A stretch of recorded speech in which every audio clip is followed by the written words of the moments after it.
Wolves were reintroduced to Yellowstone in 1995. Within a decade, they changed the course of rivers by just existing. The gray wolf, apex predator. But its most powerful impact isn't hunting, it's fear. The fear it creates in prey animals changes their behavior, which changes what grows, which changes the land itself. When wolves returned, deer stopped grazing near rivers, afraid of being caught in the open. Riverbanks recovered, trees grew back, roots stabilized the soil. Rivers stopped eroding and changed course. Scientists call this a trophic cascade.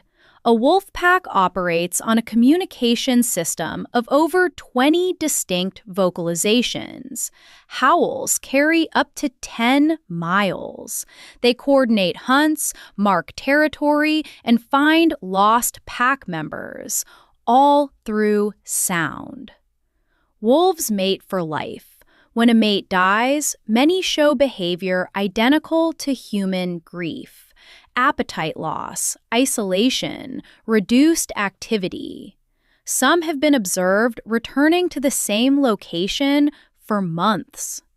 The alpha wolf myth is wrong. The alpha is simply the breeding parent.